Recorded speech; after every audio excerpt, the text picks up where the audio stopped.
நீங்கள் டியூட்டியில் இருந்தீங்களா அன்றைக்கு? இல்லை சார். அப்போ என்ன பண்ணிட்டு இருந்தீங்க?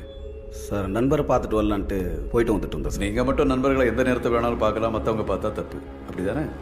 சந்திக்கலாம் சார். ஆனால் ஒரு பொண்ணு நடுராத்திரியில் தப்பான நேரத்தில் சந்திக்கும். நடுராத்திரின்னா தப்பா?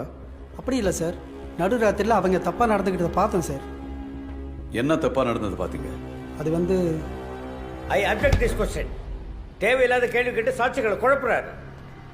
ஓகே, அப்போ நீங்களே சொல்லுங்கள். எனக்கு எப்படி தெரியும்? தெரியல. அப்போ உட்காருங்க. மிஸ்டர் சைலேந்தர், உட்காருங்கன்றதெல்லாம் நீங்க சொல்லக்கூடாது, ஜஸ்டிஸ் தான் சொல்லணும். சாணக்கியன், உட்காருங்க. Thank you milord. ஆண்களுக்கு இல்லாத தப்பான நேரம் பெண்களுக்கு மட்டும் எப்படி இருக்கு?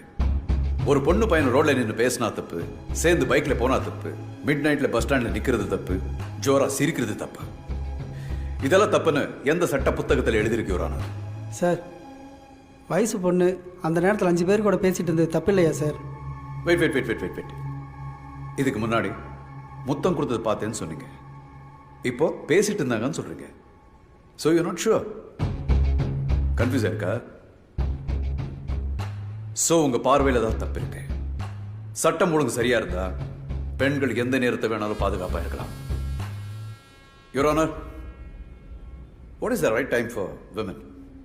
நம்ம நாட்டில் இந்த நேரத்தில் இருந்து இந்த நேரம் வரைக்கும் பெண்களுக்கு ஏதாவது அசம்பாவிதம் நடந்தா அந்த செயலுக்கு நீதிமன்ற பொறுப்பில்லைன்னு சட்டம் சொல்லுதா? நீங்க சாட்சியை நம்ப மாட்டேங்கிறீங்க, போலீஸையும் நம்ப மாட்டேங்கிறீங்க, போற பக்கத்தில் ஜஸ்டிஸையே நம்ப மாட்டேங்க போல் இருக்கு. நீங்களே சொல்லுங்க, யாரை தான் நம்புவீங்க? மிஸ்டர் சாணக்கியன், எவ்வளவு உயரத்தில் இருப்பவர்களும் தவறு செய்யலாம். நம்பிக்கை என்கின்ற வார்த்தைக்கு சட்டத்தில் இடமே இல்லை. நம்பிக்கை மறுப்பினால் தான் இவ்வளவு நீண்ட விசாரணைகளே நடைபெறுகின்றன.